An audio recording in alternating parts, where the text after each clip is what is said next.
All right, so it's a Business Monday, the beginning of the working week. Good evening to you. Welcome to Business Focus. My name is Alfred Okanse. This evening, the Africa Middle East Resources Investment Group LLC, that's AMERI, has stated that its 2015 agreement for plants offered the best value for money despite government findings that the $510 million deal was bloated by some $150 million. The plant has a tariff of 15 cents per kilowatt hour, but the same power is sold to the Electricity Company of Ghana at about 5 cents per kilowatt hour, leaving a deficit of 10 cents per kilowatt hour. Now, with these statistics, did it make business sense for the country to go for that plant like that during the time of the crisis? And also, what impact will AMERI plant have should government take a second look at the agreement? Tonight, we'll be getting into the business aspect of the back and forth on AMERI. Another issue, commercial banks have cut interest rates on customer deposits. I'll be looking at that on the latest on that. Out there, you look watching us, what impact it would have on you. These are many more here on Business Focus. Is what we're going to be focusing on this evening. As always, feel free to join us with your thoughts if your money matters to you. Let's find out how the business has been throughout the week with respect to the summaries of the news.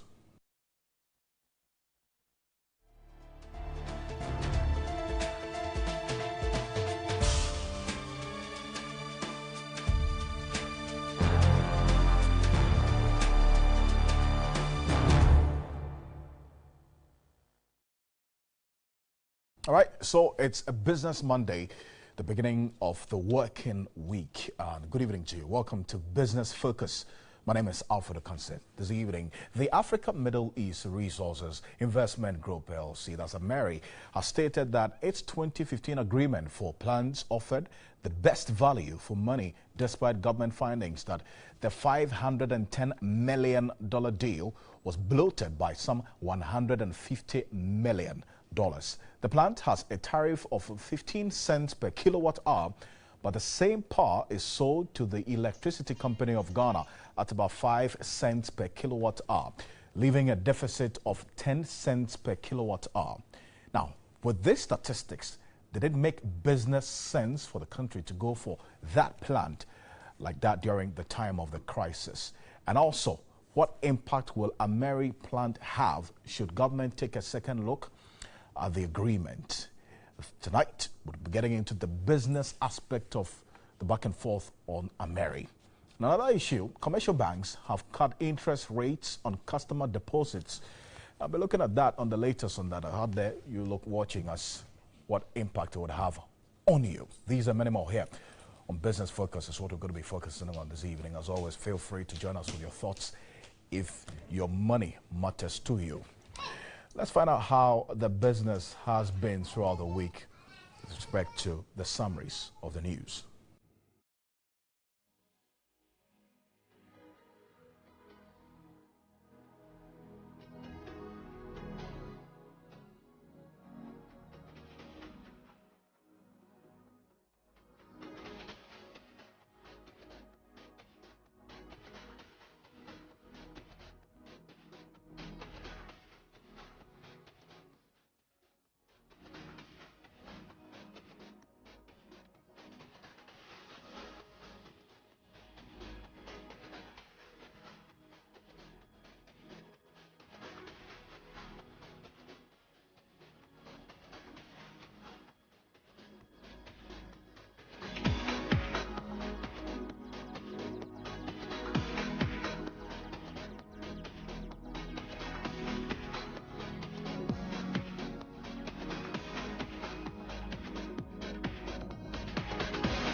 All right, so that's just a summary of what the news has been throughout the week, and we're hoping for a rather more business-friendly week ahead of us. But if you're just joining us, this is Business Focus this evening, and a major focus will be on the business aspects of the issues coming up of the Ameri deal, which, as you may already be aware, the Parliament Select Committee on Energy is a hearing, making a hearing on it going forward to determine whether or not to renegotiate or to abrogate. Those two positions is what government is considering. I've been joined in studio by Kojo Poku. He is an energy expert and also with authority on oil and gas issues in this country and beyond. Kojo, good evening to you. Hi, good evening. It's good to have you. Yes, nice to meet you. Great. Now, we're going to go straight to the point. Did it make business sense going for the Ameri plant at that time that we went for it in 2015?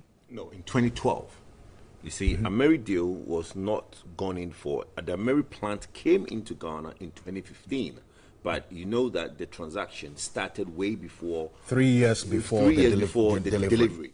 So the transaction, as in meeting the groups that were in charge of this transaction. Now, let's put it in perspective. You don't have money. You are in darkness, okay? You want emergency plant. You go into the market looking for something that can be delivered to you immediately without you having money. Immediately, you find a company that tells you, oh, I'm able to find you 250 megawatt plant, brand new, sitting there. I can deliver it to you. You don't have to pay anything. All you have to do is pay me over 5 years, and I can bring it immediately, and it's ready to go. True. As a government, it makes a good business sense. Some of us supported that transaction, okay? That right. You are able to get, with no money, no upfront payment, somebody is prepared to deliver you full brand new pre-financing of the whole process. The whole process, okay? Now, 510 million for what it's worth at that time, for being in darkness and getting that transaction, at that point, it made business sense. And after 5 years, the plant is yours. Then we now find out that the 510 has a middleman margin of over 150 million. That is where the problem now started. That, look, hey, hold on, what's going on? We thought the 510 was the cost of the machine, only to find out that Ameri, who were just the middlemen, brokered the deal between a company called Medca and government of Ghana, and Ameri now walked away with 150 million just being the middleman. So that is where the conversation is. Is it a good transaction? Yes, it was, because Ghana government didn't have money at that time. Okay? And after 5 years, the plant is yours. So when Honorable Commander Nonko says that is the best deal that you could have got, yes, if you don't have money, it's the best deal you could have. Also, is after 5 years, that plant is yours. Because we went in for... we keep saying that, oh, we've paid somebody money. We've not paid for the Ameri plant. We've only had it since it came in 2015. So the Ghana government has only paid 2 years on the Ameri. It still has 3 years to go. So we've not fully paid, so we are not out of pocket of the full 150 million yet. Do we abrogate? That is a different kettle of fish altogether. That's the problem with Parliament. Parliament should have done their due diligence. Parliament should have done their homework. And this problem will not have arisen. We only got a wind of this when somebody mistakenly sent an email. And the attachment now informed Ghanaians that, hold on, this plant did not cost 510. So that is that whole thing. But I don't think that it can easily be abrogated. Now, from your reading of the situation, at least from what has panned up until now, are we treading on slippery waters, or there is good enough reason to embark on the exercise with which we are on now? There's nothing. Look, a transaction is a transaction. You sign an agreement, you move on. The slippery waters that you talked of is the investor confidence in Ghana is such that when they eventually convince themselves that they want to do business in Ghana, one of the things they rely on heavily is that when there is a parliamentary approval, it is cast in some sort of stone. The minute Parliament now goes that road of rescinding an approval, it means that the next time we have any agreement and NDC is majority and they are in power, they can also rescind all the agreements that MPP entered in. What does that leave us as a country? In most part of the Western world, a company's corporate guarantee, okay, the state-owned enterprises, corporate guarantee is good enough for a transaction. In this country, the only company which is a state-owned enterprise whose corporate guarantee is good enough for transaction is GNPC, because they have quite amount of money coming to them from the oil find. So they can give a corporate guarantee, and some companies will take it. Apart from GNPC, nobody else can give a corporate guarantee. So everybody comes in and asks for government security, which is the parliamentary approval. The minute that becomes worthless, when Parliament now goes this Katie Hammond route of rescinding an agreement, then that's it. We are done as a nation. So in your view, the business community out there is keenly following the happenings here, and whatever the outcome will be would clearly inform a lot of decisions from investors going forward. Some of us are very worried because some of us that are out there trying to get investors to invest in Ghana on the daily and the weekly basis, that happening, you see, most politicians are not businessmen. Okay, so they don't really see the real effect of their actions. Even the talk of it that they are holding these plenary sessions has a negative effect on the country. The minute it's done and they do it, I mean, they shouldn't even be thinking about it. The fact they are thinking about it is bad enough. If they actually carried it through and rescind it, that's it. No country or no company worth their salt would come into Ghana and rely heavily on a parliamentary approval, because then it would have been basically can be rescinded by the opposition party when they come into power, which is bad. I'm looking at so let's shift gear now into the financials and look at the business benefit of it. So it's clear that yes, if we go on that path or even thinking about it, you think it's slippery.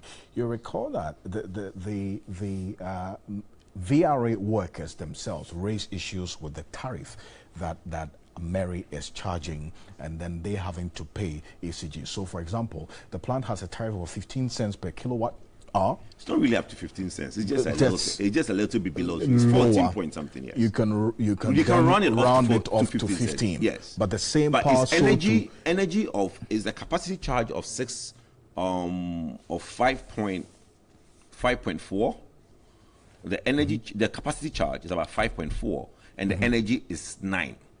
Okay, so that's a capacity tariff. The capacity charge, which is basically to recover the cost of the plant that you have in place. The capacity charge is about 5.5. Yeah, 5.5. And then the energy charge, which is your gas and whatever, is 9. So when you add the 2 to it, it's about 14.5, as you clearly put it. True. So and then if we can even draw it into the composite tariffs as well when we want to do that basic analysis. Right. But in that sense, the VRA workers raised the concern that if they are having to pay for the tariffs at 15 cents and then the same power is sold to ECG at a cost of 5 cents, leaving a deficit of 10 cents per kilowatt hour. Well, it's not sold to ECG at 5 cents. It's sold to ECG. What me and you pay is about 9 cents.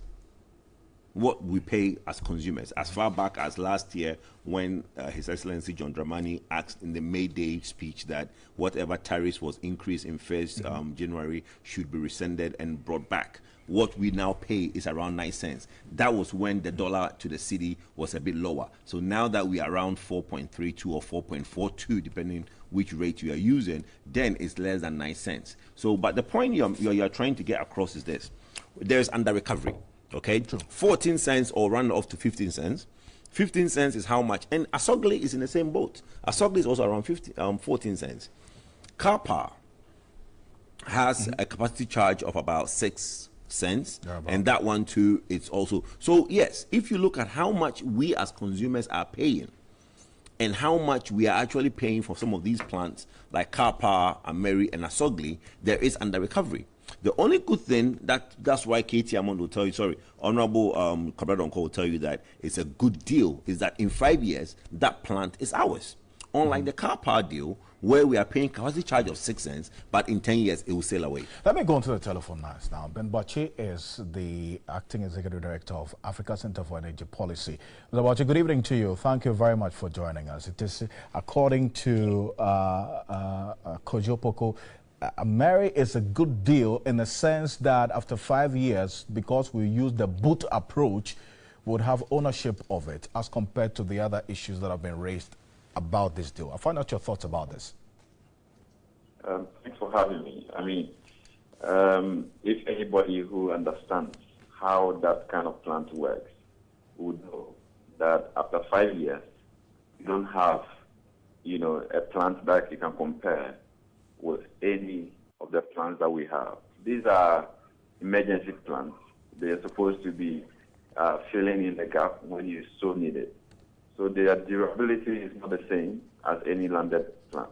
The argument and the attempt to compare that plant with any other plant that we have in Ghana is absolutely misleading, and people should not be leading us in that direction. I mean, these are turbines that are designed to fill in the gap as and when you need it. If we run these Ameri plants continuously for 5 years, there will be no plants left, because the cost of maintaining it and repairing the equipment that would have gone bad by then, I mean, you cannot then be counting on such a plant after the 5 years. So these are the facts that we should know. You don't compare such a plant with any of the VR plants, any of the Asogrin plants, or any of the SunPower or any other plant that exists, because those are properly engineered to run that long haul. So they're not the same. You don't compare apples and oranges. If you're comparing plants, you have to compare. It's just like having our own gensets, the smaller ones we use at home. You cannot compare those ones to bigger turbines that are engineered to last for 20, 25 years. So that is what we have on our hands. But it's... Okay. Well, you're going to make a point, unless I can just come in to say that it's yes, you can come in.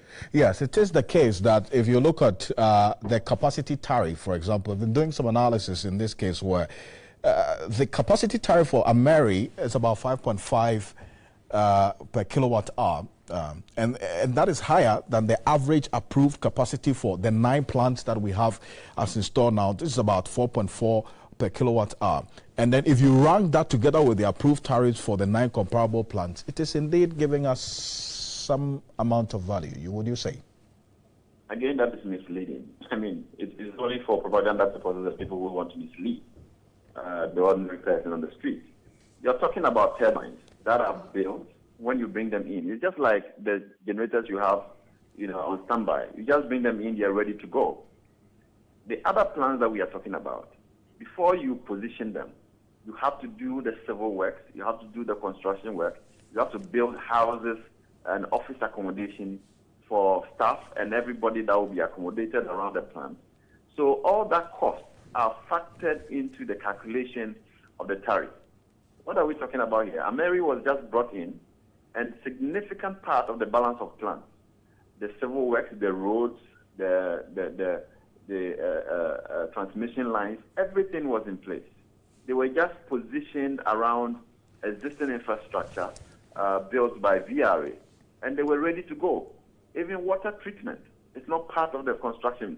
So all the other expensive balance of plants, composite, they are not part of that arrangement. So you cannot just even attempt, from any technical angle to compare that bad deal with any of those plants that had all those components as part of the cost. So if you're doing the cost analysis and you want to really compare those plants, then you have to isolate all the other civil works, all the other balance of plants, the water treatment, which allows you to treat seawater to make it usable in the plant. You have to isolate all that cost before you can do that comparison. Don't block everything up and compare Ameri to it. They don't compare. There are 2 different engineering technologies, and there are 2 different systems that they don't compare at all. These are plants that just came. I'll tell you what, we spent 25 million Ghana cedis of oil money to prepare the place where we will put the plant. That is not part of the cost that we are talking about here. So So if anybody is doing comparison, then you have to bring all the associated costs, all the balance of plants that are not part of the Ameri plant before you can do that comparison. But this is not what we're doing here. Right. Membache, I want to thank you very much for your thoughts. Joining us this evening. Grateful. You're welcome.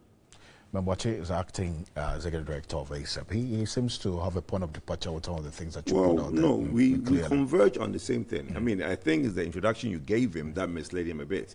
I mean, Membache is my very good friend, and we agree totally that, look, the Ameri deal, when you go into it to look at how the billing, like some of the things that he came up with, how some of the billings were packed up into the Ameri deal, what's a bad deal? Was it a good deal at the time when you do not have any money to go into the market and get a plant to come and work immediately? Yes. How it was done, as in some other monies, like he's saying the 510 does not even include all the auxiliary costs that came about, okay? So that, me and him agree. But the other thing he said that is very confusing, the GE plant, which sits there as Ameri, doesn't have a 5-year shelf life. That, me and him, I'll beg to differ. Because in every plant has a minimum, in accounting terms, even your car, if you are to depreciate it, will be at minimum of 10 years. You cannot depreciate a plant like a GE plant, which came in brand new in 5 years. I've actually been looking at the internal rate of return analysis, and with good maintenance on that plant can last us more than 10 years to 15 years. Because look, what is it? What are we talking about? It's just basically gensets at a much bigger version. So if you have your genset, you're telling me your genset will last for 5 years? If you change your filters, and you maintain them well. It's about maintenance. Most of the machines that we have in Ghana has basically run down after a few years because we don't maintain them. But that GE plant that came in as Ameri was brand new. So there's no way Ben can say that that plant after 5 years will not be worth anything. If with good maintenance, that plant can last us for another 15 years because it was brand new when we bought them. That, I disagree with him. The issue, what he makes, and I agree with him, is the fact that the bulk cost was more than the 510, because then if you look at what you are paying to Ameri and what money was used to do other things, where I say it's a good deal is that you don't have money, you go into the market, you get something to come in immediately to work for you. To solve a particular problem. Okay, and bear in mind, the minute everybody started making noise about Ameri, the plants were delivered. The plants was already in Ghana, delivered. So yes, we all have our problems with the middlemen. We all have our problems with how the prices were stacked up. But in terms of, you cannot compare the two. Was it a good transaction business-wise, whereby you don't have money, you get something to use? Yes. Was it a good deal as in how politicians went about it? No, it wasn't. There's some information on the VRA website I'm going to show to you on a slide right now, which gives us a clear picture of the installed capacity now as the VRA installed generation capacity as you have it listed. The Akosombo now installed capacity, that's the Akosombo Dam, that's installed capacity of 1,020, dependable capacity which is about 900, and the type of plant is hydro. It's merely be aware, depends on fuel. Pong, 160, that's installed capacity. The dependable capacity is 140. TAPCO and TICO are 330 respectively, but the dependable capacity here in this case is 300, and then that of TICO 2 is 200. That's what you see there as well. But when you come to the installed capacity for the independent power producers and other plants, that's where it would be of focus for us here with the discussion. Bui Hydro installed capacity is 400, and then also Ameri power plants about 250. But then the dependable capacity for that is 140 kilowatts there, as you see there. So it stands to reason that we cannot just wash away the contribution that Ameri as itself has within the installed capacity, so that if we're even talking or having a conversation about doing away with the plant because of the questions. Well, really, now going forward, look, we've signed a lot of PPAs. There's over 3,000 PPAs signed. There's quite a lot of another plants coming on. You can't compare the two situations. Reverse ourselves to 2013, 2014. We were in darkness. going forward, we are not in darkness. Absolutely. So this conversation sounds different, okay? So now, if somebody wants to abrogate Ameri or take Ameri out, because of the way the PPAs have been signed and there are other companies that are now lined up to start operating or even build plants in Ghana, Ameri might sound insignificant based on what people want to do now, because you're not in darkness. But if, let's say, we were in darkness and we were basically on the threshold of maybe 50 to 80 megawatts shortfall, you will not talk about taking Ameri out, because that will plunge the country back into darkness. Now we are even in a situation where we are postponing some plants from coming on to 2022, 2023. Because there's excess power. There is excess power, okay? We also have excess security of fuel. The fuel security is much better than it was in 2014 and 2013. Remember when we started this problem, it was more of an infrastructure problem. Then a lot of plants came online, and around 2015, 2016, it became more of a gas problem because we didn't have fuel security. Sure. The West African gas pipeline was not coming through and stuff like that. So going forward, the Ameri plant served a purpose within when it did. But, I mean, anybody looking at the forecast of energy to be generated in the country in the next 4 or 5 years, you can take the Ameri out, even the whole 250 out, and you can still fill that gap because you would have a proper planning. But that I'm saying, the issue that there are two sides of the equation. You know, when Honorable Commander Nko sits there and tells you that, look, it was the best decision I made at that time, you would have to put yourself in his situation when he made that decision. You would now have to condemn it looking at the situation that you have now, thinking that, look, was it a good decision made then? Yes, we were in darkness. Would you make that same decision now? No, you wouldn't, because we have excess power. So it is clearly we're not out of the woods yet when it comes to really having a permanent plan for this particular energy situation. Well, we don't, because we have Ameri, which is is still lingering. Car power is 10 years, and that is another 450 megawatts. That's the 10 years that can go away in 10 years. It is not a permanent plant in Ghana. So in 10 years' time, car power might decide to sail away. So you have a deficit of 4 years. But the problem that you have now is that this government has a much better approach. They can sit back. The short-term solution is there. They have to concentrate on the medium to long-term solution to make sure that we don't end up in that problem going forward, let's say post 2024, 2025.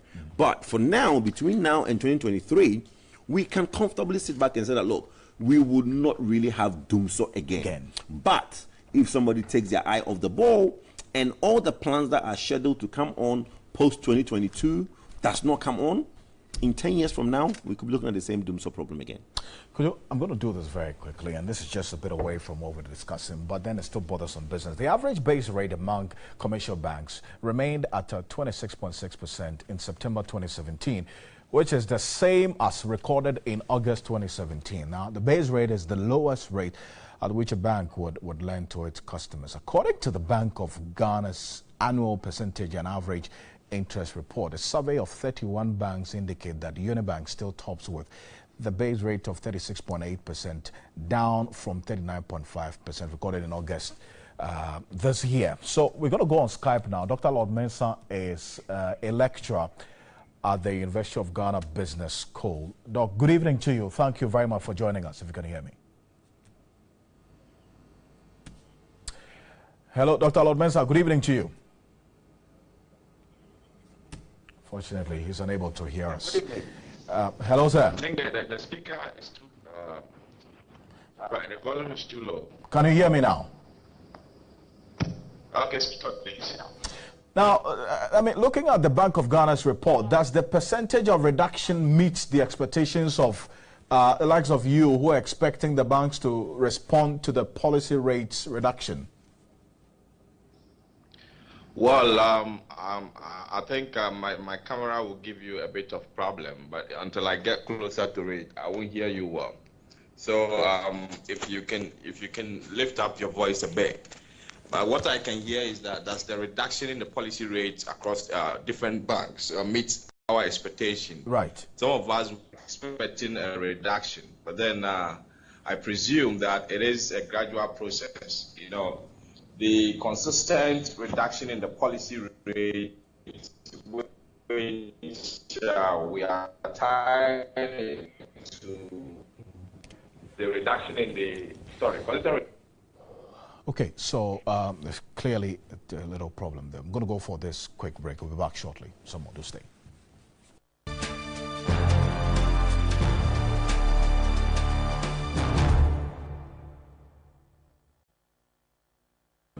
Who tried with the Rollins daughter. All right, welcome back from that quick one there. Now, we're going to go to the telephone lines now and hopefully connect with Dr. Lord Mensah, who is a lecturer at the University of Ghana Business School. Earlier on, he joins us via Skype, which connecting was not too good. Now, Doc, good evening to you, if you can hear me. I was asking if the percentage of reduction as stipulated in that report by the Bank of Ghana meets the expectations of the likes of you who are expecting the banks to respond to the policy rate reductions? Well, Alfred, if you ask me, I would say it hasn't at all. Because if you look at reduction and consistent stabilization of our monetary rate, I presume that the banks will respond exactly the same way as the way the MPR has been performing when it comes to their interest rate. That is the interest rate that the base rate that they use in pricing loans. But then they have not been responding as such. Now, for the past, I think, a year or so, we look at 2016, and the whole of 2016, we enjoyed some stability and at the same time some reduction. And we are almost at the last quarter, which the same trend has been following suit. And so I don't see the reason why the banks will not respond. But then on the average, if you look at across banks, you're looking at it around 26-point-something%. But then in the end, individual banks will have their base rate. I know very well that some are going to respond. Now, those that will be responding, if I should tell you, will be the bigger banks that have nothing to lose. But in the end, the smaller ones will not respond as it's supposed to be. So you're going to get different response in terms of the reduction across the board. But trust me, I presume that generally the banks are not doing Ghanaians favor in terms of reducing their base rate, which feeds into the pricing of loans across different banks. Okay. So I would say that it's not been favorable to get. It's not been favorable. Thank you so much for your time this evening, Doc. I'm grateful. Dr. Lord Mensah is a lecturer at the University of Ghana Business School, specifically the finance department, helping us with this analysis there. Kojo Boko is still with us in the studio. I'm going to round up with you, Kojo. So it's clear, established, that there's a lot of interest that the business community is paying to what's happening around this whole Mary deal, and it would affect, either way, business confidence. Well, if it goes both ways. It's not either way. I mean, the other way is to leave it as status quo. Then the government can find other ways of trying to look at it. Most lawyers who have looked at this agreement have said, look, you can abrogate it, but try and find criminality. Okay? You need to find that there was colluding to rob the country of the 5 to 150 million that everybody is talking about. If you are not able to find that criminality, it will be difficult to abrogate the contract. And for some of us, what we've said over and over and over again is that if the government really wants to find the truth, have a commission of inquiry, have a high court judge sit, subpoena all the architects of this deal, the ministers, the civil servants, everybody that was involved, subpoena them, let them swear oath, and then testify. They would not lie, because if they lie and it's found out they lied, they've committed perjury and they can go to jail. But a move has been made by this particular administration. Nobody's making mention of the lawyer Philip Addison's committee that went into this and whatever came out of it. But did you see the draft? Why is it not coming out? No, but did you see the draft of that report? I mean, everybody has rubbished, and even the government that commissioned the report is saying that that report was not the final report. It was leaked, it wasn't signed, but from what we read, it doesn't hold water. I mean, you cannot abrogate that agreement based on that report, because that report basically go a long way to say that there are certain things they're supposed to do. They should come to the table and renegotiate. And Mary is not in the country. It's Medca that's in the country. Medca will not renegotiate with you, because what are they going to renegotiate about? They've given you a plant. The plant is working. Okay, it's Ameri, the company that they went to Dubai, and when they went to Dubai, we all heard what happened, whether true or not. But it now made that whole Philip Addison committee a bit tainted, and the report to me didn't come out the way it should have come out. So that's why you don't hear anybody talking about the Philip Addison report. What the government needs to do, if you want to find criminality, do a proper investigation. How are you going to do that? Subpoena people, let them swear oath, let them testify. Then you can compare the notes of what people tell you. Then you can now punch holes and hold some people in front of the court for colluding to defraud the country, causing financial loss to the state. And with that, you can abrogate the contract. If not, let's leave it as it is. Yes, MPP made a political noise that they're going to abrogate it. It's a word they want to keep, but it's difficult to keep. When you're in opposition, you can say these things. When you're in power, it's a whole different ball game. It's a whole different ball game altogether. I hope the ball is played well. Well, hopefully. we hope that it plays well for the business community, because if they don't, that's the most it becomes a problem. Economy is all about business. Thank you, Kojo Poku. I'm grateful. Thank you, my brother. He is an energy expert, also an authority in oil and gas in this country. Thank you very much for staying with us here on Business Focus this evening. On behalf of the rest of the team, we're grateful. My name is Alfred Okanse. Have a good evening.